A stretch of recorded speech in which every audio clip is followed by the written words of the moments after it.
Bonjour à toutes et à tous et bienvenue dans le podcast NFL de The Free Agent. Ce soir, c'est moi, c'est Mika qui vais présenter le podcast en compagnie de Flav. Salut Flav. Salut Mika, salut tout le monde. Donc ce soir, gros programme, on va débriefer donc la 10e journée de NFL avec pas mal de matchs à regarder, des équipes de retour, des équipes aussi des favoris qui confirment et certains favoris Flav qui tombent. Donc je pense qu'on aura pas mal de trucs à dire ce soir. On va commencer par le match de jeudi, donc le Thursday Night Football. Un match d'anthologie entre les Ravens et Miami, avec victoire de Miami du coup sur des Ravens qui n'ont pas fait un gros match. Comme quoi on a porté chance à Miami France du coup au compte qui était avec nous jeudi, puisque les Dolphins ont gagné. Flav, qu'est-ce que tu as pensé du match et surtout, je pense le point important, la défense des Dolphins? Oui, on l'avait dit, ça ressemblait à un match qui pouvait être piège pour les Ravens et il l'a été.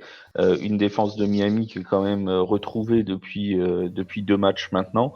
Ils ont clairement fait mal aux Ravens avec des blitz permanents. On a un Lamar Jackson qui a réussi que 3 passes de plus de 10 yards sur les 12 qu'il a tenté. Donc il a été gêné en permanence. Et Miami s'est reposé sur cette défense avec peut-être l'action la plus symptomatique, à savoir le pick six, hein, qui a permis de prendre quelques longueurs d'avance, de mener 15-3. Donc voilà, c'est vraiment une défense de Miami qu'on a vraiment retrouvée à l'occasion de ce jeudi. Et ça a servi pour battre ces Ravens. Alors en plus, bon, on avait dit dans Tailgate qu'il y avait des petits problèmes au niveau de la protection du quarterback. Là, on a eu un quarterback qui a changé en cours de match, hein, puisque Brissett s'est blessé au genou. Du coup, Tua est revenu et puis ça a plutôt bien réussi, puisque c'est avec lui sur le terrain qu'ils ont fait la différence. Donc, c'est plutôt une bonne chose, je pense, pour sa confiance. Ils ont un match la semaine prochaine qui est accessible contre les Jets. Donc pourquoi pas essayer de créer une dynamique positive du côté de Miami. Ouais, clairement, je suis assez d'accord avec toi. Et puis, c'est vrai que finalement, la sortie de Brissett qui a fait venir Tua sur le terrain a plutôt été une bonne chose. Tagovailoa a fait un match derrière, donc il m'a fait mentir parce que je l'avais un petit peu critiqué jeudi. Donc, pour le coup, il a fait un bon match, même s'il n'a pas lancé de touchdown, mais il a été très bon à la passe. Et la fameuse défense qui misait beaucoup sur le blitz l'année dernière est revenue là face à Baltimore. Et ils ont terminé, alors je regarde la stat, ouais, ils ont eu 4 sacs, 7 QB hits, donc clairement bien mieux que ce qu'on avait vu jusque-là. Ouais. Oui, ils les ont vraiment gênés, ils les ont vraiment bien gênés. Et après, on peut parler aussi de l'attaque des Ravens, hein, qui a peut-être pas été non plus formidable. Un petit quelque chose de symptomatique, c'est Sammy Watkins, hein, qui perd le ballon donc Ouais. sur le touchdown derrière de Howard et qui rate aussi une passe. Enfin, j'avoue que sur le premier la première action, l'une des premières actions du match, il se retrouve dans la end zone et il tend pas les bras, bizarrement, sur une passe de Lamar Jackson, alors qu'elle semble quand même atteignable. Donc il avait l'air un peu à côté de ses chaussures, le pauvre Sammy Watkins. Jeudi, les Dolphins en ont profité. Ils ont clairement, ils se sont basés sur leur force de l'an dernier, savoir une défense qui gêne le quarterback. Et ça a marché. Donc tant que ça marche pour eux, je pense qu'il faut rester sur cette tactique-là. On en discutait avec Pierre de Dolphins France jeudi. On disait que c'était l'une des clés pour que les Dolphins aillent mieux. Ils l'ont appliqué. Visiblement, les Dolphins vont mieux. Oui, je dirais même que ça a gêné le quarterback, ça a gêné Lamar, mais ça a aussi bien stoppé le jeu de course puisque les Ravens ont terminé avec 94 yards, ce qui est quand même pas habituel, avec eux. Ils ont plutôt l'habitude de dépasser les 100 yards et là, ils ont justement été canalisés par cette défense qui a mis beaucoup, beaucoup de pression. Comment tu vois un peu la suite, juste en 2 mots, des Ravens? Parce qu'ils ont un calendrier qui est pas génial. Ils vont aller à Chicago Ouais, et qui est après pas ils ont facile. 2 fois Cleveland, Pittsburgh 2 fois, Green Mm. Bay, Cincinnati et les Rams. Ouais, bah le problème, c'est que c'est des équipes contre qui il peut tout se passer. C'est-à-dire que ce soit, tu l'as dit, Cincinnati, que ce soit Cleveland, que ce soit Pittsburgh, c'est des équipes qui, sur le papier, sont largement prenables pour les Ravens, mais qui sont capables de faire des très bons matchs aussi. Et c'est des équipes assez irrégulières. On a vu Pittsburgh, ils sont sur une série de non-défaites, mais ils sont pas forcément insolents dans tous leurs matchs.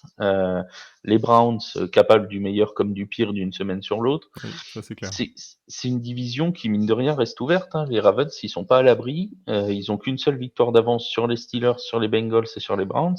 Et donc, il n'y a aucune équipe qui est complètement exclue, ni qui même exclue tout court de la lutte pour les playoffs. Et c'est ça qui la rend dangereuse, c'est qu'ils vont jouer jusqu'au bout. Quand encore tu as une équipe qui lâche complètement dans ta division, tu peux te dire que tu vas prendre une ou deux victoires faciles. Là, il va falloir se battre pour tous les matchs pour les Ravens et ça peut créer de la fatigue qui se sentira sans doute sur la fin de saison, voire sur les playoffs. Ouais, ouais, c'est clair. Je suis entièrement d'accord avec toi. Je pense que ça va être très disputé pour eux jusqu'au bout, jusqu'à la 10, enfin jusqu'à la 18e journée, pardon. Il y en a une Autre 18e match? cette année. Ben oui, oui, non mais On nous en faut a qu'on rajouté. s'habitue. On est Faut qu'on content, hein. On est s'habitue. content, Ah ouais, hein. nous pour nous c'est super, hein. Tant que c'est pas une journée avec que des matchs Lions Steelers, mais on en parlera tout à l'heure. On y Moi ça me reviendra. va. Ouais, On on va y y revenir, reviendra. ouais. Pas trop longtemps, mais on va y revenir. Du coup, Flav, on va parler d'une équipe qui, elle, avait besoin de se rassurer, ou en tout cas de se relancer. C'est les Bills, Mm. ils ont perdu contre les Jaguars leur dernier match, et du coup, c'était pas hyper enthousiasmant. Là, ils affrontaient une autre équipe du fond de tableau, les Jets. On peut dire que ça s'est plutôt bien passé pour eux, non? Oui, ça s'est bien passé. On est à ce qu'ils rebondissent, hein. On va pas se cacher. C'était vraiment la surprise, l'énorme surprise de la semaine dernière que leur défaite du côté de Jacksonville. On s'attendait à une réaction. On l'a eu. Hein, Josh Allen qui a retrouvé son talent aussi à la passe. Hein. Il fait 21 sur 28 avec 366 yards de touchdown et une interception. Donc vraiment très très bien. Stephen Diggs aussi qui a été particulièrement efficace Brillant. Ouais. et un Mike White qui lui est retombé sur terre un peu violemment, hein. Lui qui disait que Il- il aurait dû être drafté ouais, il aurait dû être drafté beaucoup, numéro un. Bah là, il a, beaucoup plus ouais, bah, haut. il aurait, ouais, bah, il sera drafté là où il l'a été, quoi, hein. On rappelle ses stats quand même, hein. 24 sur 44, 251 yards, 4 interceptions. Bon, bah, c'est une soirée à oublier, très clairement, hein, pour lui. Clair. Alors, il avait été très bon contre les Bengals. Il l'a été nettement moins contre la défense des Bills. Donc voilà, on s'attendait à ce que les Bills se rebondissent. Ils ont rebondi, hein, voilà. Le duo Diggs-Davis, c'est 267 yards à eux deux, hein, quand même. Donc c'est quand même, c'est quand même une performance très solide de l'attaque des Bills. On a l'impression qu'ils n'ont pas forcé en première mi-temps, ils jouaient à leur rythme, et puis en début de deuxième période, ils ont clairement accéléré pour faire un écart. Ce qu'on n'ont pas fait, par exemple, les Colts, qui avaient l'air aussi de jouer un peu à leur rythme contre les Jaguars, et finalement, ils ont joué à se faire peur en fin de match. Bah, les Bills, ils ont accéléré en début de deuxième mi-temps, et ils s'offrent un succès, somme toute, facile, puisque les points des Jets arrivent pour la plupart en fin de match. Donc Oui, on a senti en tout cas le match qu'ils était ont déjà contrôlé, ouais. joué. Voilà, ils étaient en contrôle et je pense que c'est de bon augure. On a retrouvé vraiment les Bills qui sont toujours l'un des favoris pour aller chercher la tête de l'AFC en fin de saison, hein. Ça va jouer avec les Titans, ça va jouer avec les Ravens peut-être aussi. Du coup, Flav, un Stephen Diggs qui fait un gros match, finalement, pour lui, c'est un peu, je dirais, un retour à la normale, sachant qu'il avait été plutôt discret jusque-là, et c'est plutôt une bonne nouvelle pour les Bills, non? C'est une bonne nouvelle pour les Bills, c'est une bonne nouvelle pour nous parce qu'on l'avait plébiscité ce dimanche. C'est une bonne nouvelle pour tout le monde. Non, mais c'est clairement, il est revenu au niveau qu'on connaît de lui et qu'on attend de lui. Et c'est vrai que quand tu as une arme comme Stephen Diggs dans ton équipe, c'est déjà une bonne chose. Et son touchdown, le premier de son match, est symptomatique aussi, parce que juste avant, il fait un très très gros jeu, une très grosse réception. C'est lui qui fait avancer le drive quasiment de moitié. Hein. Et derrière, tu sens que Josh Allen va le rechercher 2 fois de suite dans la end zone pour lui redonner confiance aussi, et parce qu'il sait très bien que Stephen Diggs sera l'un des atouts des Bills pour aller très très loin cette saison. Ouais, c'est clair, c'est clair. On a retrouvé Bertrand, du coup, qui vient d'arriver, qui a réussi à se connecter. Bertrand, comment vas-tu? Bah, ça va, j'ai appelé Orange, j'aurais mis une tarte dans la figure et j'ai dit vous me remettez le réseau, sinon ça va aller mal, donc tout va bien. Bon, bah écoute,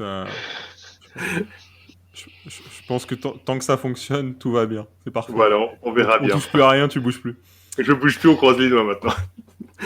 Alors, après les Bills, il y a une autre équipe aussi qui avait un peu pris une claque la semaine dernière, c'était les Cowboys, et qui avait besoin justement de repartir aussi et de se redonner un peu confiance.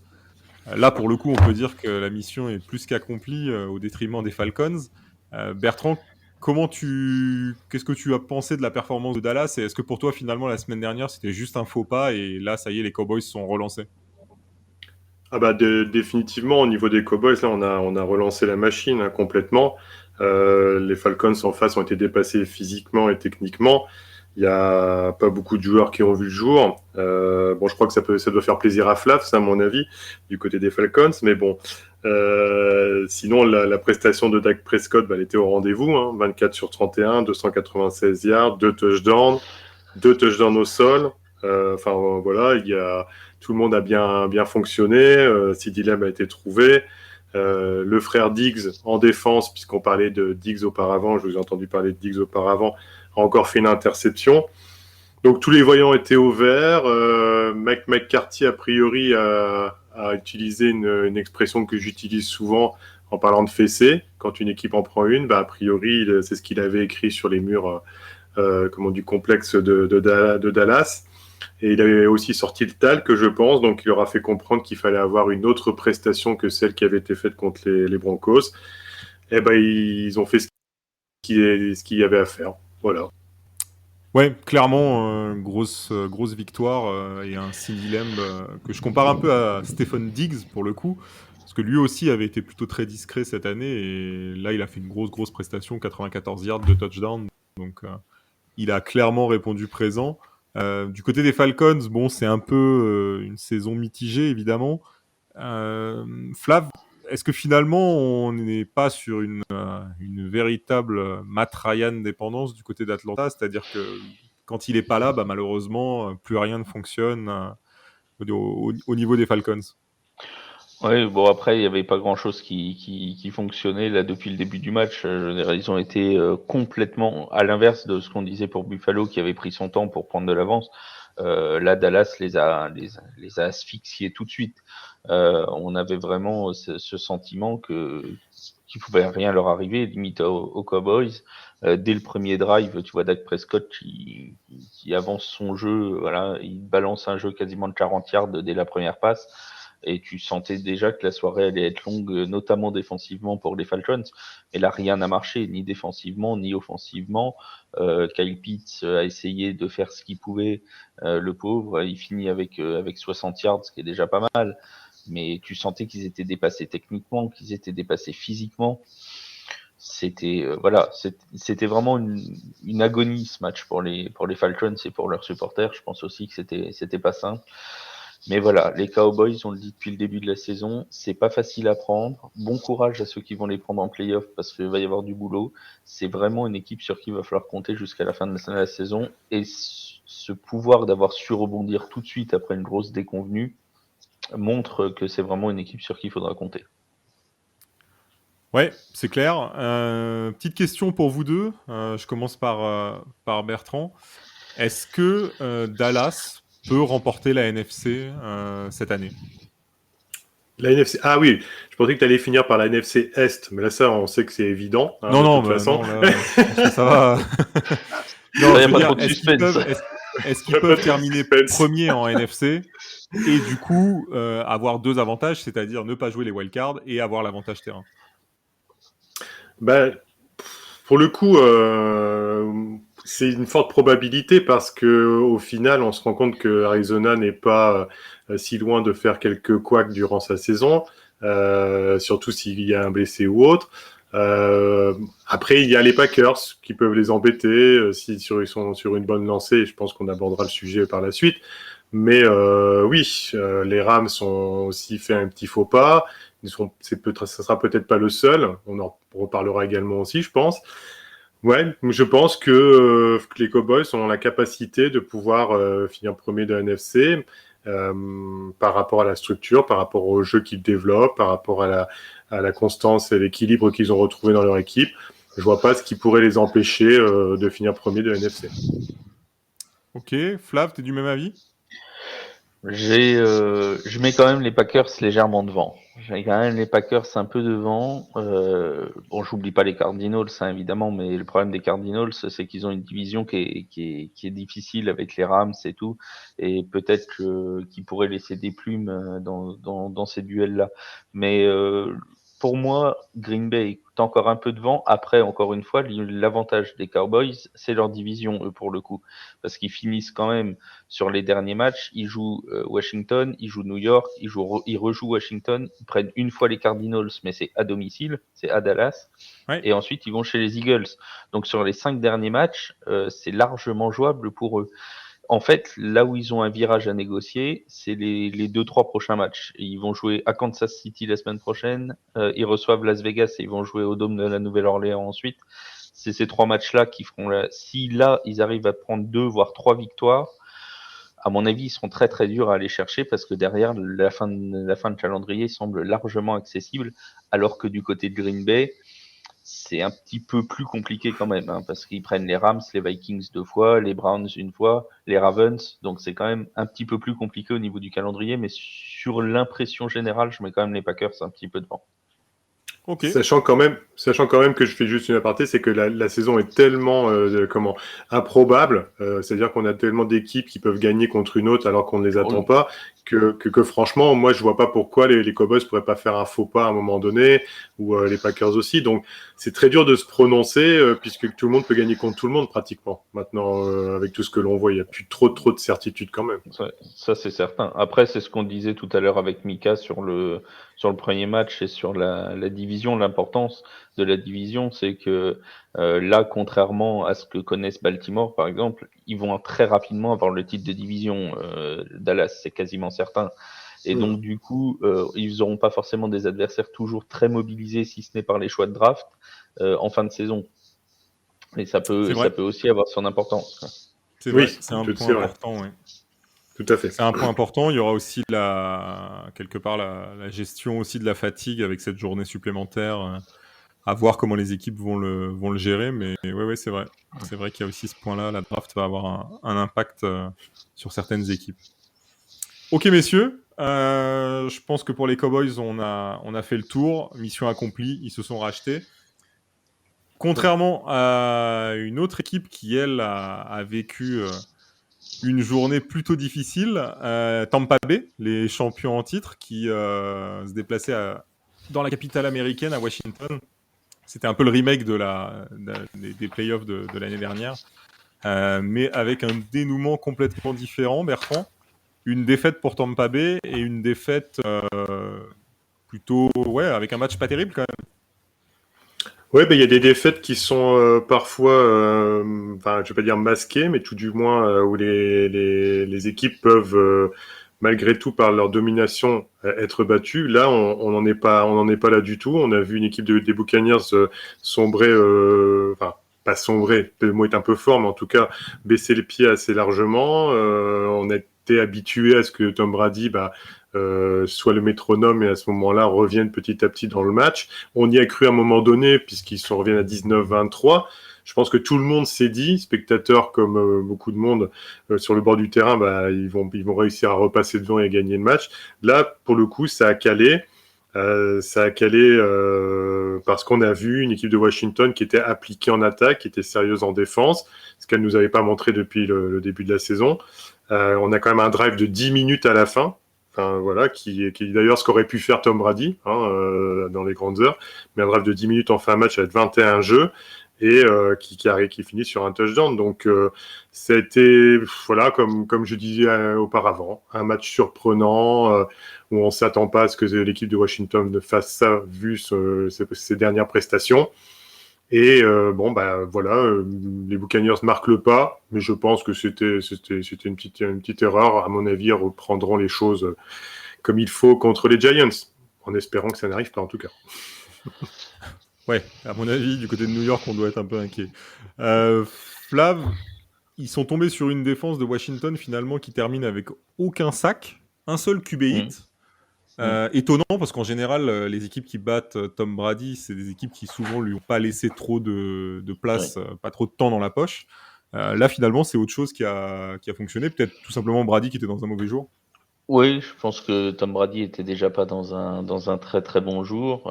Quand tu vois que à la fin du premier quart-temps, il est limité, je crois que c'est 12 yards ou quelque chose comme ça. Enfin bon, c'est 18 yards, Ouais, c'est ça. un punt et 2 interceptions déjà dans le premier quart-temps. Ouf, tu te dis que la soirée va être longue. Pour moi, les Buccaneers, ils ont souffert de ce qu'ont souffert beaucoup d'équipes. C'est le retour de bye week cette saison. Il y a vraiment quelque chose qui se passe sur les retours de bye week et sur les premiers quarts-temps, voire les premières mi-temps suite à la bye week. C'était arrivé aux Ravens contre les Vikings, c'est arrivé aux Cowboys contre les Broncos, c'est arrivé aux Buccaneers contre Washington, où vraiment tu as l'impression que ça leur a coupé complètement les pattes, qu'il n'y a plus d'automatisme, qu'il n'y a plus rien. Tu avais l'impression qu'il ne trouvait personne, Tom Brady. Parce que certes, il n'est pas dans un très bon jour, mais il faut voir aussi la maladresse de certains de ses receveurs, parce que des ballons droppés, il en a eu une bonne paire aussi. Forcément, quand tu laisses des occasions à Washington, la première interception, ça se termine par un field goal, il en balance une, forcément, il y a un moment où l'écart commence à se faire. Je suis d'accord avec Bertrand sur le fait que à 19-23, bon, on pouvait se dire peut-être que Tom Brady va nous faire du Tom Brady, mais si vous vous rappelez bien, on s'était dit exactement la même chose sur le match contre la Nouvelle-Orléans, où ils étaient revenus à 4 points aussi, il avait le ballon et il l'a perdu.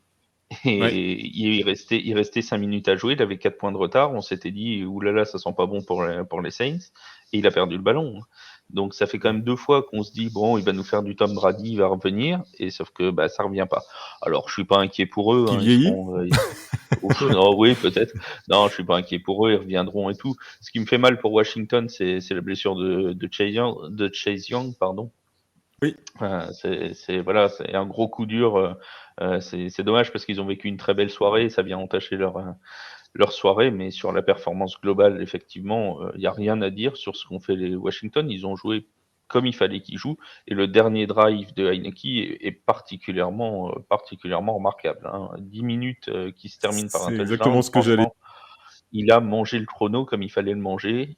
Et en plus, derrière, il met 7 points et il tue le match. Il restait, même s'ils n'avaient pas marqué de touchdown, il restait 25 secondes à l'horloge pour remonter tout le terrain, quoi. Donc c'était vraiment, il a fait un drive parfait.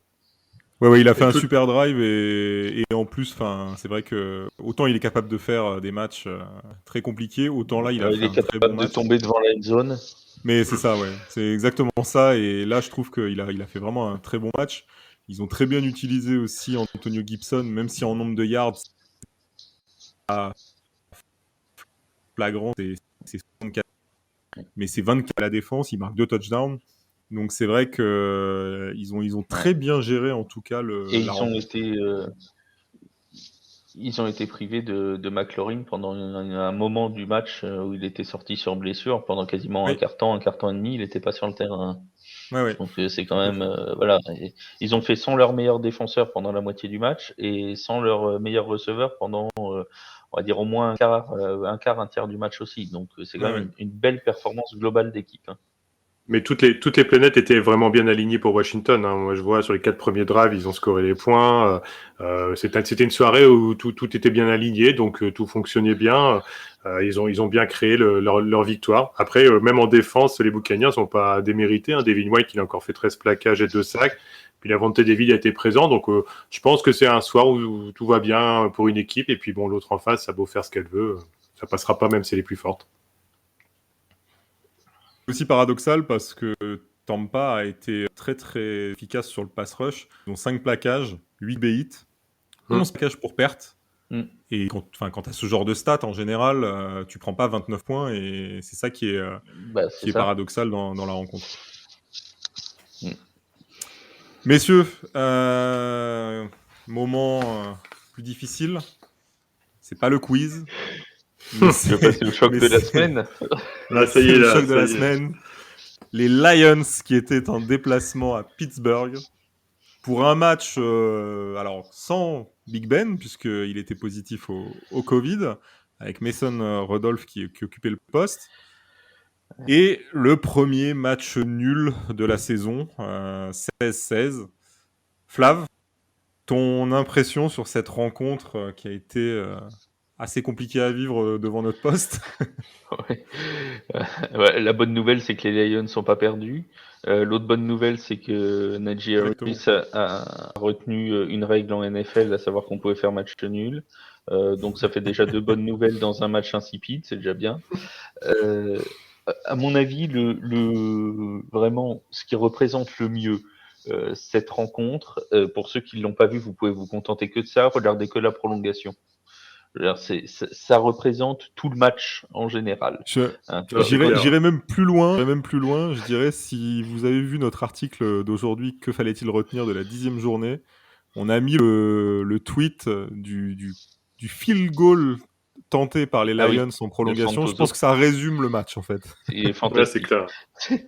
Non, mais rien quand tu prends la prolongation, t'as quand même les Lions qui te relâchent des ballons des interceptions qui semblaient toutes faites, qui passent entre leurs mains. T'as les Steelers qui s'amusent à faire des fumbles, et je parle même pas de la dernière action où ils sont limite en position de field goal avec 10 secondes à jouer et où notre ami avec son nom autrichien relâche le ballon. Freiermuth. Voilà. relâche le ballon, il oublie de sortir en touche et il relâche le ballon. Enfin, tu te dis, mais des erreurs, c'était erreur sur erreur dans un temps cataclysmique avec un froid pas possible. Enfin bon, bref, il y avait rien qui allait, quoi. Il y avait rien qui allait dans ce match-là. Clairement, s'il y en a qui se sont arrêtés là-dessus, on va avoir du mal à leur vendre pendant une dizaine d'années que la NFL peut être spectaculaire, hein, parce que là, c'est clair. Là, il y en a qui vont être traumatisés à vie. C'est pas la meilleure pub pour la ligue, ça c'est clair. Et vraiment, allez regarder, il a raison Mika, allez regarder le field goal de Santoso, c'est l'un des meilleurs field goals que j'ai vu de l'histoire de la NFL. Je crois que là, clairement, on touche au sublime. Le caméraman en a perdu le ballon, tellement il était... c'est clair. C'est vrai. Tellement, il s'attendait à ce que le ballon parte en l'air, mais non, il est parti vers la end zone. En fait, c'était une passe. Il nous a tenté une passe au pied, Santoso. Je sais pas. Il s'est cru au rugby, je ne sais pas. Il y a un truc. Alors, du coup, dans ce match, Bertrand, est-ce qu'il y a quelque chose à retenir? Est-ce que peut-être la prestation de Najee Harris, DeAndre Swift, je sais pas, est-ce que tu as quelque chose quand même de cette rencontre? Oui, alors moi je vais juste te dire que malgré tout, parce qu'on en rigole et j'espère que ceux qui ont regardé le match ou qui voudraient regarder le match pourront rire, c'est que ça fait partie de la NFL aussi, le genre de match de ce type-là. Après, ce qu'on peut retenir, c'est que, allez, si on parle plus sérieusement, c'est que Détroit a posé le jeu au sol quand même. Ils ont mis 229 yards avec un joueur au nom imprononçable, Igwe Bouquet, voilà, et Jefferson, où ils ont cumulé ensemble. Donc ça, c'est bien pour les Lions. Après, voilà, je vais te dire que ça, quoi. Il y a que ça qui a été relativement correct. Comme l'a dit Flav, on a eu les fumbles, les snaps ratés, les interceptions ratées, les extra points ratés, 14 tentatives en red zone par les Steelers ratées, TJ Watt qui se blesse, Fitzpatrick qui se blesse, Goff qui est maladroit. Voilà, je crois que j'ai résumé. Hein, je peux pas faire pire. Après, moi, je suis particulièrement, je vais pas dire inquiet, mais préoccupé quand même par les Steelers parce que, mine de rien, ils sont sur une dynamique positive parce qu'ils n'ont pas perdu depuis un bon moment quand même. Mais tu regardes, il y a aucune victoire nette, quoi, tu vois. Ils ont battu en prolongation les Seahawks alors que c'était Russell Wilson venait de se blesser. Ils ont gagné de justesse contre les Bears sur un dernier field goal dans les derniers instants. Là, ils font match nul contre les Lions.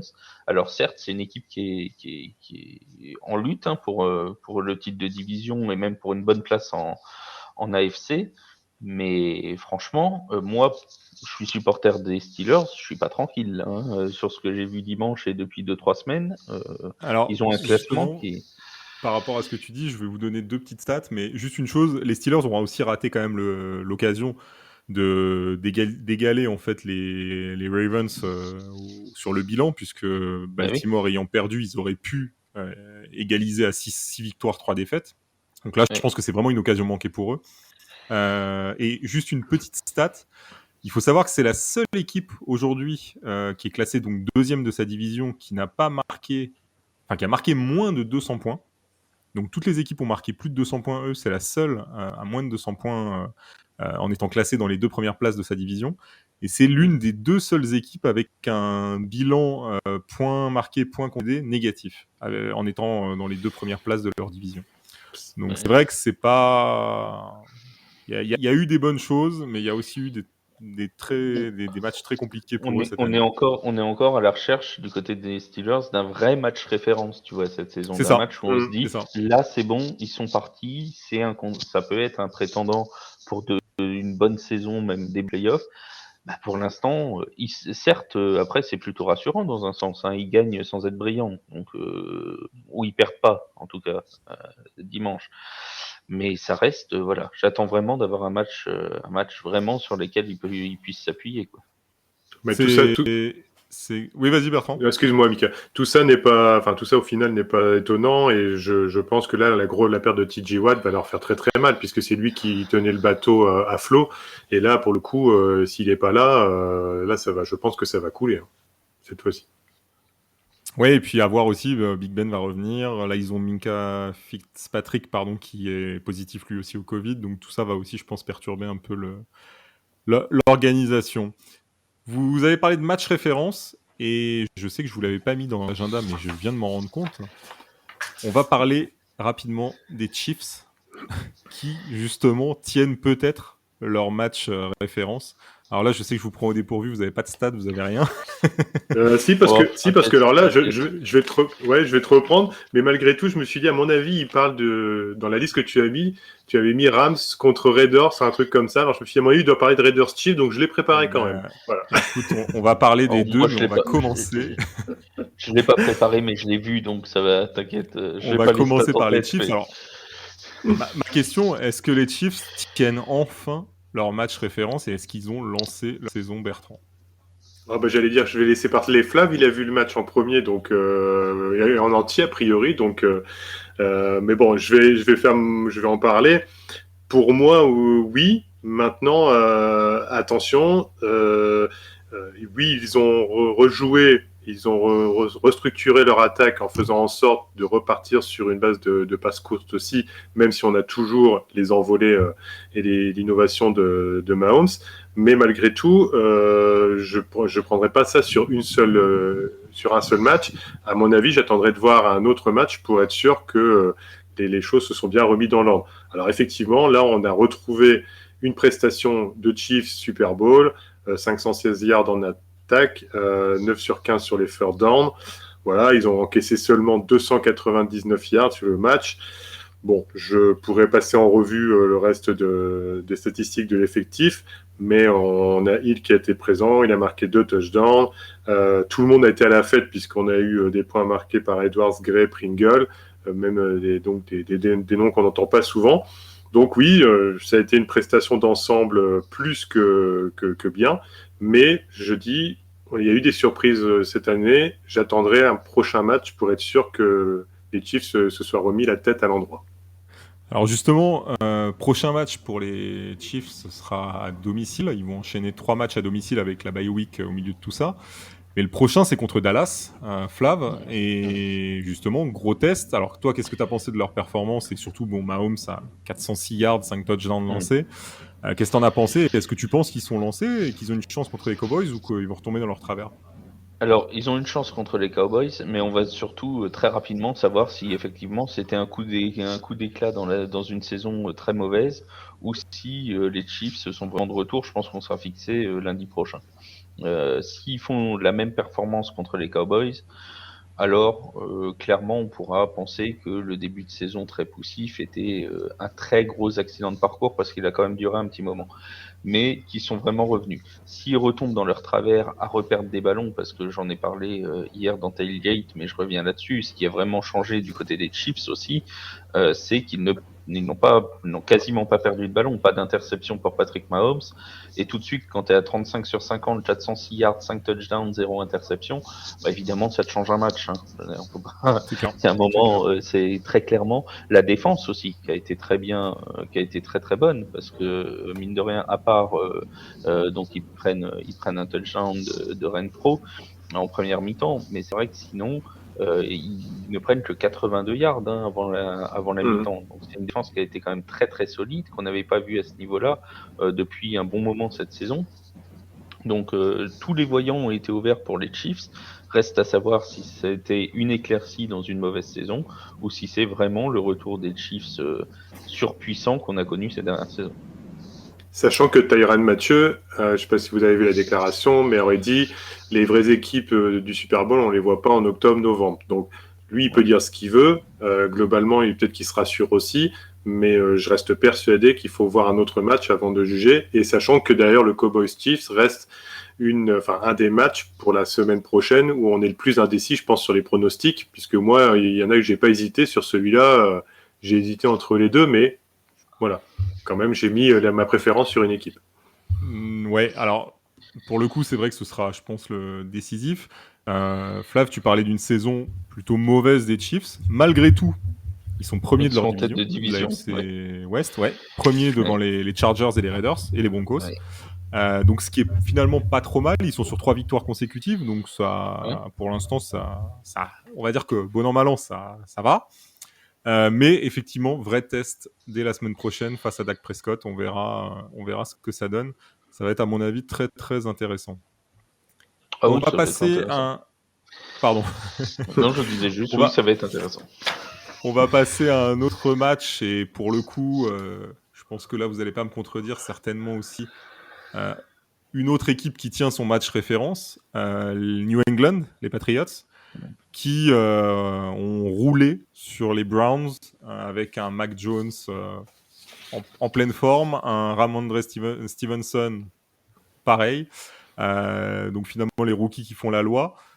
Flav, comment tu vois cette équipe des Patriots? Et on en a un peu parlé hier dans Tailgate, mais finalement, est-ce que c'est un vrai contender cette année pour un run vers le Super Bowl? Alors pour le Super Bowl, on en parlait hier, c'est peut-être encore un petit peu jeune, mais pour déjà aller vraiment embêter, bon, c'est pareil, aller embêter les Bills, ça va peut-être être compliqué, mais aller chercher déjà une place en wildcard, je pense que Belichick et les Patriots s'en contenteront très très largement, et ça c'est à leur portée d'aller chercher une place en playoff avec ce qu'ils montrent aujourd'hui. On a l'impression vraiment que Matt Jones est en confiance. 19 sur 23 à la passe, c'est quand même pas mal du tout. 3 TD.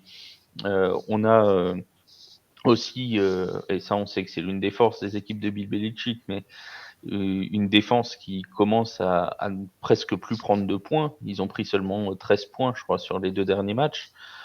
6 contre les Panthers et 7 contre les Browns. Et là, on commence à poser des bases solides parce qu'on avait dit oui, bon, ils ont battu les Panthers. Bon, les Panthers c'était un peu au fond du seau, bon d'accord. Ils ont battu les Jets largement, oui d'accord. Mais c'est les Jets, oui, sauf que là ils battent les Browns. Des Browns certes diminués par des absences, notamment sur leur jeu de course, mais quand même 45-7, ça commence à compter. Et on va commencer à prendre les Patriots au sérieux. Ouais. Bertrand, toi, qu'est-ce que t'en penses? Et surtout, comment tu vois la performance de Mac Jones, plus largement sa saison. C'est le quarterback qui a été drafté donc en dernier sur le premier tour de la draft à la 15e position. Il a vu des joueurs comme Trevor Lawrence, Justin Fields passer devant lui. Finalement, comment tu vois ça, et est-ce que c'est ça est-ce que c'est lui le vrai bon pick de cette draft 2021? Là, avec les performances qu'il a à l'heure actuelle, assurément, c'est le bon pick de 2021. Il n'y a rien contre Justin Fields, Trey Lance, Wilson et Lawrence qui ont été pris auparavant. Mais simplement, hier, il nous a fait, on va dire, soit un Tom Jones ou un Mac Brady, comme vous voulez.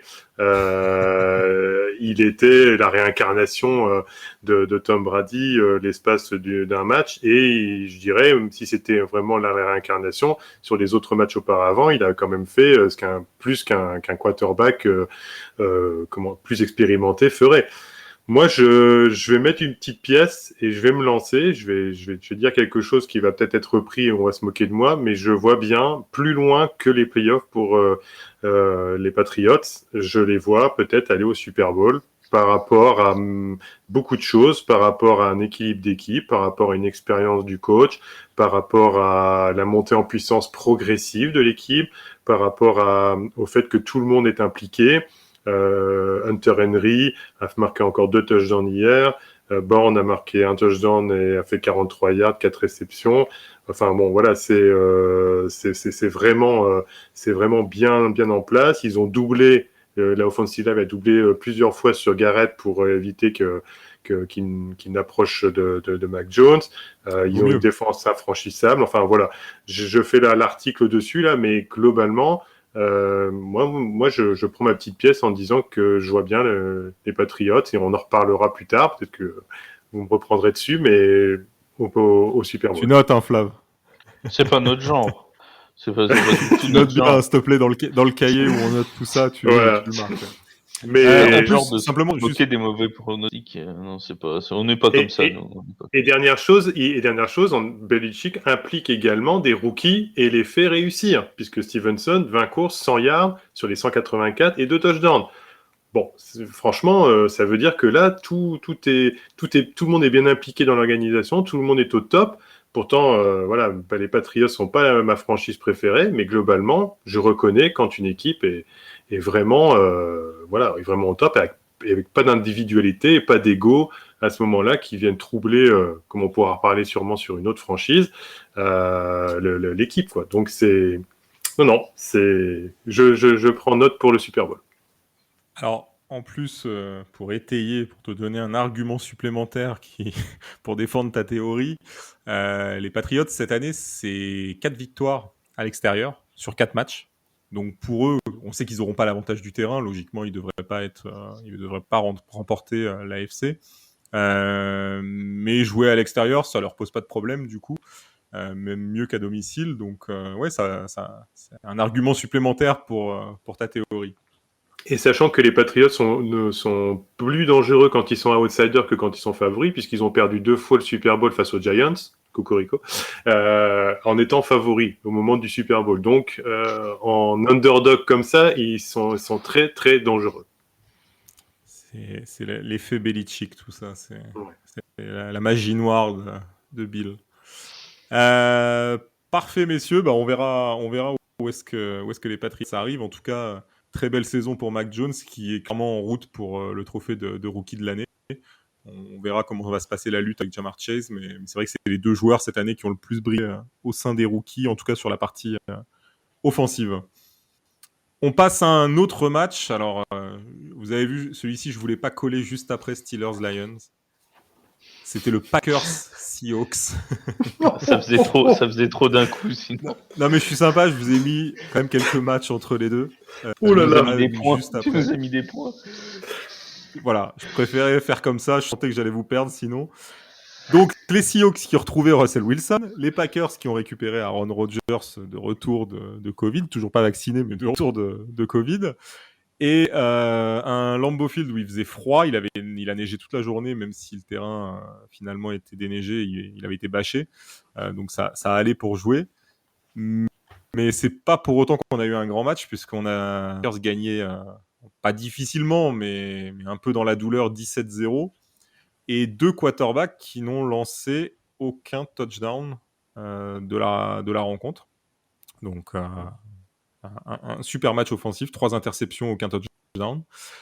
Flav, ton ressenti sur le match et sur ces Packers qui finalement sont à 8-2. Donc, bon, T'aimes bien me faire bien parler en parti premier pour, sur les matchs pourris, c'est ça? Ouais, mais comme tu es supporter des Saints, je sais que t'es un peu rodé. Tu sais que c'est ma came, les matchs pourris. Je sais que ça te fait pas peur. Ah non, oh non. Moi, Oh là là. je fonce tel A.J. Dillon dans la défense des Seahawks.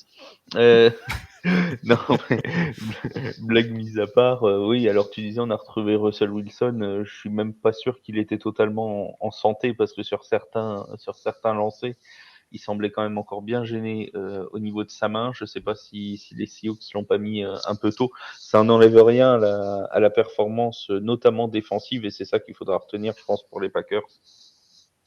Vraiment une défense de Green Bay qui moi m'apparaît comme l'une des meilleures là en ce moment, et vraiment déjà contre les Chiefs, hein, ils avaient été bons la semaine dernière. Là, je crois que c'est la seule fois que Russell Wilson n'a pas marqué, laisser l'équipe de Russell Wilson à 0 points. Il me semble que c'est la première fois de sa Ouais, carrière. c'est en 50 rencontres, c'est la première fois que son équipe termine avec 0 points Voilà.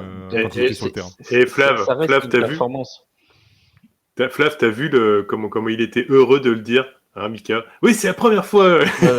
On a senti toute la joie. Attends, j'en ai une pour toi aussi, Bertrand, t'inquiète Ah pas. bon? Parce qu'il y a quelqu'un qui nous a dit dimanche dans Tailgate que c'était le match à regarder. Oui. Si vous vouliez adorer la NFL, qu'il ne fallait surtout pas manquer ce match-là, eh bien, Bravo, vous saurez là. maintenant que dans chaque Tailgate, il ne faut pas écouter les conseils de Bertrand. De Bertrand, attends, j'ai rien dit. Ceux de Mika, vous pouvez les écouter sans aucun problème. Non, mais voilà, on a vraiment une attaque de Seattle qui s'est cassé les dents. T'avais l'impression qu'ils étaient sans solution. Ils auraient pu jouer 8h30. Je sais même pas s'ils auraient mis un point, quoi. C'est vraiment, ils étaient sans solution contre la défense des Packers. Les Packers, Ouais. eux, ont réussi à avancer un peu, à construire des drives, pas toujours très brillants, en s'appuyant sur Davante Adams notamment, et sur A.J. Dillon. Ils ont réussi à avancer. Bon, Mason Crosby a eu du mal à finir le travail, mais il a fini par y arriver quand même. Donc voilà. L'essentiel est sauf, on va dire, pour les Packers, et ils sont rassurés au moins défensivement, donc c'est déjà ça de prix. Ouais, pour illustrer juste la contre-performance des Seahawks et de Russell Wilson, ils ont réussi à se présenter une seule fois en red zone de toute la rencontre. Évidemment, ça n'a pas donné de touchdown, sinon Oui. vous le sauriez. Mais Avant, les Packers prenaient un touchdown à chaque fois que quelqu'un arrivait en red zone, mais ça c'était avant Washington. Depuis qu'ils ont arrêté Washington, ils arrêtent tout le monde. Depuis que t'es Taylor et Nicky tout seul. Du regard, tu vois. Bertrand, toi qui étais parti pour ce match, j'imagine que tu as tout regardé du coup. Ouais, toi qui nous l'avais conseillé. Ouais. Il manquerait plus que ça, qu'il ne l'ait pas regardé. On a même conversé ensemble sur le chat interne, hein, Mika, à propos de ça, jusque tard dans la nuit. Mais globalement, non, moi je me suis laissé avoir par les sunlight des spots américains me disant Russell Wilson, Aaron Rodgers, le retour, et j'y ai cru à fond. Et ben voilà, je vois que les joueurs NFL ont du mal à s'adapter à l'hiver qui approche, hein, puisque le Steelers-Lions a été une purge à 2 degrés. Bon, je pense qu'il faisait pas plus chaud du côté de Green Bay, donc ils ont un petit peu de mal à s'adapter au froid, là, je crois, en ce moment. Non, mais comme si je parle sérieusement, Flav a tout dit. Russell Wilson, il est revenu trop tôt. Hein, voilà, on a beau dire je pense que Geno Smith aurait pu faire le match et il n'aurait pas fait pire. Lockett et Metcalf, c'est 49 yards à eux deux sur le match. Voilà, là, c'est un peu la catastrophe. Les Packers, ils ont été impressionnants en défense, même si par rapport à d'autres équipes, ça se voit pas. Je ne veux pas dire que ça se voit pas trop sur la performance. Il n'y a pas de coup d'éclat, mais c'est une défense régulière et équilibrée qui arrête son adversaire tout au long du match. Et puis, Kevin King, justement, a fait son interception, Adrian Amos également. Voilà, la seule ombre au tableau pour les Packers, Aaron Jones qui est perdu. Alors, peut-être pas pour le reste de la saison, mais peut-être que Mika a plus d'infos que nous. Moi, je voudrais mettre juste un petit point d'interrogation. C'est sur Mason Crosby. Parce que là, globalement, je ne sais pas ce qui se passe chez nos kickers en règle générale, mais je vois bien que la fonction de kicker, c'est vraiment un fil de psychologie très fin. Et qu'il suffit qu'à un moment donné, il cogite trop et puis ça part en Alors c'est un fil psychologique, mais c'est aussi des pieds. Santoso, il n'y a pas de psychologique. Ouais. Mais Mason Crosby, c'est quand même plus surprenant. Je pense qu'on pourra refaire une émission complète sur les kickers et même un article. C'est vrai qu'on a vu quand même beaucoup de loupés entre Crosby, mais Crosby, c'est pas nouveau. Hein. C'est l'une de ses plus mauvaises saisons. D'ailleurs, c'est le kicker qui a raté le plus cette année. C'était quand même quelqu'un de fiable les années d'avant. Quoi. Tout à fait. Tout à fait. Et cette saison, il est. Tu regardes Tucker aussi, il en a raté un. Raté un pas trop difficile cette semaine, alors que c'est quand même l'un des mecs les plus fiables de la. Il en a mis d'autres très importants aussi cette année. Bien sûr. On va le pardonner. Mais... oui. Et puis, je te parle même pas du côté des Saints. Hein. On préfère pas en parler. Non. Ouais, mais même du côté des Bengals, il y a même du côté des Jaguars aussi. Il a mis, je sais plus, ils ont mis 8 ou 9 journées à marquer un field goal. Ça a été très compliqué. Pour en revenir aux Packers, les Packers, c'est 4 victoires à domicile cette année sur 4 matchs. On approche de plus en plus des températures négatives dans le Wisconsin. Et Rodgers a vraiment insisté après le match en interview en disant que pour Green Bay, il y avait vraiment un intérêt très important à justement terminer premier en NFC pour avoir l'avantage terrain.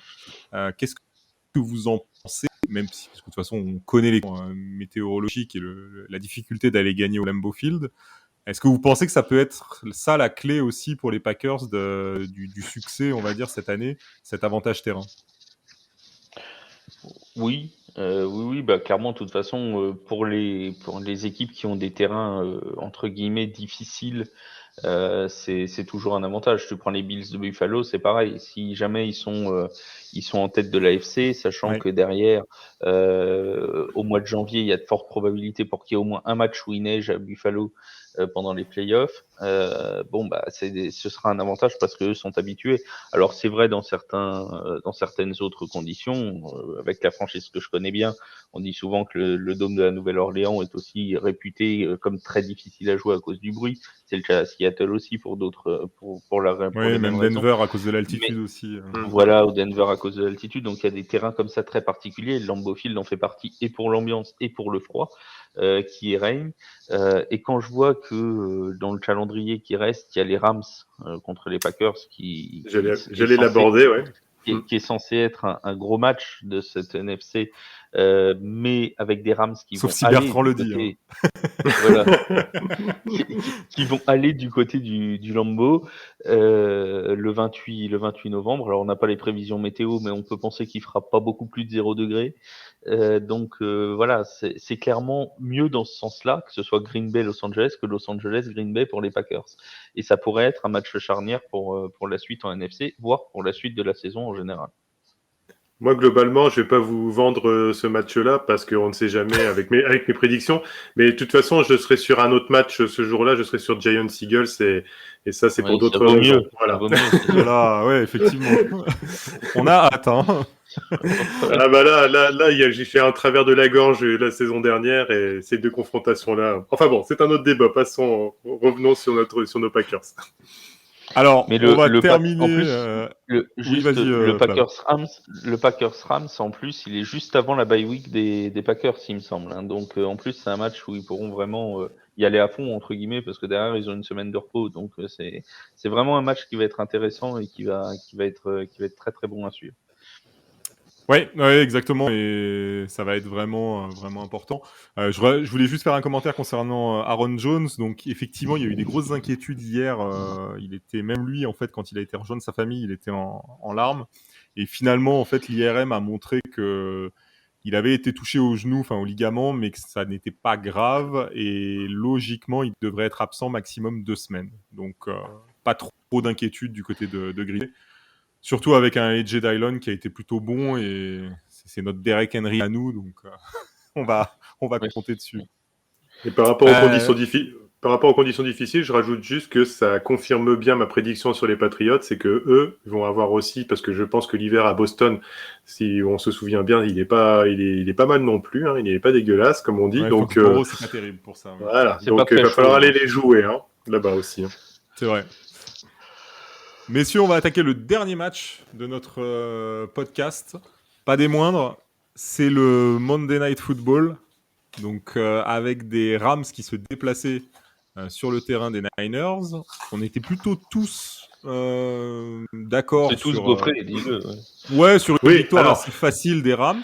Alors là-dessus, j'ai été repris avec ça, mais payés. à vous entendre, parce que j'ai écouté l'émission n'étant pas là, donc j'ai écouté l'émission attentivement. Et alors là aussi, il y a de quoi rigoler quand même, hein, parce que quand on entendait que les Rams allaient passer à l'Est Blaise, franchement, là, pour le coup, j'ai pensé à vous quand j'ai vu le match. Hein. Alors après, on a quand même évoqué que ça pouvait être un match piège, il faut le dire. Mika l'a évoqué. Rendons ouais, Mika l'a évoqué, voilà. Mika l'a évoqué. Mais moi, pas du tout. On s'attendait clairement pas à un match comme ça de la part de un des Niners et deux des Rams, avec deux premiers drives dramatiques, on va dire. Bertrand, qu'est-ce que t'en penses, sachant qu'en plus, c'est quand même la deuxième défaite d'affilée pour les Rams, après avoir perdu contre Tennessee. Est-ce que tu penses que c'est le début d'une mini-crise, on va dire, du côté des Rams, mini-crise de résultats, ou est-ce que c'est juste deux petits faux pas contre des équipes à Tennessee, qui est une équipe plutôt forte, et hier, le faux pas contre des Niners qui réussissent trop finalement à la franchise des Rams? Comme tu viens de le dire, il y a deux choses. Je dirais pas aussi fort d'un côté et de l'autre. Déjà, face aux 49ers, les Rams sur les 4 dernières rencontres, ont toujours perdu. Donc ça, c'était déjà un premier élément. Mais ce qui était quand même le plus inquiétant pour moi, c'était de voir que Stafford, que vous avez décrit hier comme un MVP potentiel, c'est quand même c'était la déliquescence sur 2 matchs quand même globalement là. On va dire, on ne peut pas dire qu'il avait eu la prestation d'un futur MVP. Bon, déjà ça c'est un premier point. Ils ont été bouffés au sol complètement par l'attaque des 49ers. Donc il y a vraiment eu une prestation globale des 49ers où on a retrouvé, je dirais, une attaque. Je me souviens que Kyle Shanahan avait dit après la défaite contre les Cardinals que les éléments n'avaient pas été bien préparés, qu'ils n'avaient pas bien préparé leur semaine, que les joueurs avaient été trop confiants. Je pense que là, il a bien préparé son match, hein, parce que tout le monde a été impliqué, en passant par également, je ne sais plus le nom des joueurs, Demeco Ryans, le coordinateur défensif, qui a bien mis en place une défense avec Fred Warner qui a vraiment bien muselé l'attaque des Rams. Donc globalement, on a eu une équipe des Rams, moi que j'ai trouvé perdue. Von Jefferson qui était absent, c'est une absence qui, je pense, va compter. Et Odell Beckham Jr., oui, il faut attendre l'adaptation, oui, il faut qu'il trouve ses marques dans le système, mais on vient de se rendre compte que la multiplication de stars ne fait pas forcément les résultats d'une équipe, et je pense qu'hier, ça a été bien prouvé. Ouais, alors c'est vrai qu'Odell a joué hier, il a fait, il a touché très peu de ballons, il a 2 réceptions et il a été ciblé 3 fois.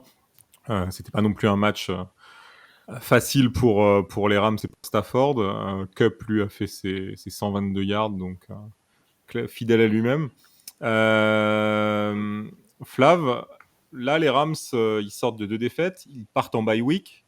Ils vont revenir, ils vont directement donc à Green Bay pour la confrontation avec les Packers. Est-ce que tu penses que on peut s'attendre à vraiment des Rams qui vont revenir rebooster, prêts à en découdre avec Green Bay, ou au contraire peut-être une 3e défaite et là pour le coup une vraie crise? J'ai bien peur qu'ils prennent le syndrome bye week aussi dont je parlais tout à l'heure, c'est-à-dire que ce soit long à se remettre en route, et si c'est long à se remettre en route contre les Packers, ils seront peut-être déjà bien en difficulté à la mi-temps, quoi. Et ce sera très très difficile pour eux au Lambeau de revenir. Mais enfin, ça reste de la NFL fiction, puisque c'est encore dans 2 semaines. Pour le match qui nous intéresse là, tu le disais, Odell Beckham Jr. a été visé 3 fois. Il a eu 2 réceptions, mais me semble-t-il que la fois où il réceptionne pas, c'est le pick six de Jimmy Ward, si ma mémoire est bonne, qui Non, donne le 14-0. Non, c'est pas je crois lui. que c'est Tyler Higbee. Ah, faudrait le revoir, mais il me semble. Bon, enfin bon, bref, peu importe. Toujours est-il que de toute façon, quand les 49ers ont pris tout de suite l'avantage, ils se sont positionnés très fortement ensuite pour prendre le match à leur compte et prendre leur match à leur rythme. Et ensuite, ils ont conservé le ballon. Ils ont marché très clairement sur les Rams dans le jeu de course. Et quand tu vois que les 49ers ont plus de 39 minutes de possession dans le match, forcément, ça te laisse pas beaucoup d'occasions pour Matthew Stafford et pour les Rams de bien performer. Et je pense que c'est là l'une des clés pour embêter les Rams cette année. On sait que Stafford peut passer, qu'il a des cibles. Cooper Kupp fait encore un très bon match. OBJ va sûrement monter en puissance. Il a des cibles à disposition. Le meilleur moyen pour battre les Rams, c'est comme souvent avec ce genre de très grosses équipes, c'est de les priver de ballon. Parce que tant qu'ils n'ont pas le ballon, ils marqueront pas de points. Ça, c'est quasiment statistique, sauf s'il y a des touchdowns défensifs. Mais voilà, là, avec le ballon, le jeu au sol qui a été très performant du côté des 49ers, ils ont quasiment pas laissé de chance une fois qu'ils ont mis leurs 2 touchdowns d'avant aux Rams pour revenir. Et à partir de là, ils ont fait ce qu'ils savaient faire contre les Rams. C'est vraiment une équipe qui ne leur réussit pas du tout. C'est comme ça, il y a des équipes qui ne leur réussissent pas, ceux-là ne leur réussissent pas. Et là, clairement, le match contre Green Bay, ça va être un vrai virage parce que s'ils sont à 3 défaites de suite, ensuite ils reçoivent les Jaguars, donc ça devrait aller. Mais là, j'ai envie de te dire qu'avec 2 défaites, c'est pas trop gênant, étant donné en plus que les Cardinals sont perdus et qu'ils vont rejouer les Cardinals, donc ils peuvent encore prendre le tiebreaker et revenir à hauteur des Cardinals. Ils peuvent aussi revenir à hauteur des Packers sans les bâtons. Ils ont encore leur destin dans leurs mains, quoi. Mais c'est sûr que s'ils ont 3 défaites de suite et que les Packers et les Cards commencent à prendre 2 victoires d'avance, ça va être plus compliqué pour aller chercher plus tard la top place en NFC, c'est certain. Ouais, c'est clair. Je confirme, la première interception, c'est sur une passe profonde vers Odell. La première interception, moi je pensais que c'était sur le retour de touchdown en fait, qui avait demandé. Non, la toute première, c'est une passe. D'ailleurs, c'est une passe complètement manquée de Stafford. Oui, qui n'est pas terrible. Très parce mauvais que choix. Stafford a raté souvent des cibles faciles et il n'était pas au niveau clairement qu'on avait vu de lui depuis le début de saison. Il y avait des fois des cibles complètement ouvertes. Bon, par chance, c'était pas Odell Beckham, donc on n'aura pas de vidéo. Mais il a eu parfois des cibles ouvertes qu'il a ratées complètement, quoi. Je crains que le papa d'Odell Beckham soit déjà avec son téléphone dans les tribunes pour le prochain match. Il est en train de faire ses petits montages. Sachant que les Rams aussi ont accumulé beaucoup de pénalités. Ils ont énormément de pénalités depuis même le début de la saison. La semaine dernière, face aux Titans, ils avaient 11 pénalités pour 115 yards concédés. Donc ça a continué. Et c'est vrai que même les 49ers ont fait des drives de 11 minutes pour 93 yards, de 8 minutes pour 91 yards. Enfin voilà, ils les ont privés de ballon et ça a été tout ça, tout le match. Et après, je dirais même en deuxième période, ça fait comme beaucoup de matchs. Et, là, il y a eu plus une gestion, on va dire, de nouveau des 49ers. On a eu quand même plusieurs punts dans le troisième quart. Voilà. Mais je dirais que moi, je suis pas totalement rassuré quand même par les Rams et pour la suite, parce que Stafford, je trouve entre vraiment sur les 2 matchs qu'on a vus, très, très, très... je sais pas comment dire, très très peu rassurant. Ouais, on va dire le mot comme ça. Ok. On peut quand même aussi souligner le match de Garoppolo qui est toujours invaincu face aux Rams. Il en est à 5 victoires en 5 rencontres. C'est quand même pas trop mal. Et c'est peut-être lui finalement l'antidote contre les Rams. C'est ça, exactement. C'est la kryptonite de Sean McVay. Mais il y aura un dernier match. Le dernier match de la saison, ce sera un Rams 49ers d'ailleurs, pour les Rams. Donc ça va être sympa. Peut-être la vengeance là pour le coup. Voilà. Ouais, mais de jouer contre leur bête noire sur un dernier match qui décidera sans doute de la première place en NFC, ça va être particulièrement intéressant. Ouais, ils mettront pas les remplaçants en tout cas, ça c'est sûr. Non, je pense pas. Non. C'est clair. S'ils mettent Garoppolo, ils sont tranquilles, les gens. Oui. Messieurs, est-ce que vous aviez d'autres choses à nous dire sur ce Rams 49ers ou est-ce qu'on a fait le tour? C'est parfait. Bah, moi, j'ai plus c'est très bien. Notre podcast touche à sa fin. Merci à tous les deux pour votre analyse et vos expertises sur toutes ces rencontres. Merci aux auditeurs qu'on retrouvera dès jeudi pour une nouvelle émission, un nouveau tailgate, et cette fois c'est en live, ce ne sera pas du podcast. On retrouvera donc Charles, vous me retrouvez moi, il y aura Flav, peut-être Bertrand. On se retrouve donc pour tailgate. Entre-temps, vous pouvez suivre toutes nos émissions sur tous les sports américains, basket, NHL, baseball. On a énormément de contenu sur le site et sur tous nos lives et les podcasts qu'on propose. Jusqu'à jeudi, je vous souhaite de portez-vous bien et on se retrouvera jeudi, Flav, pour une affiche, un Thursday Night Football entre les Patriots et les Falcons. Et les Falcons.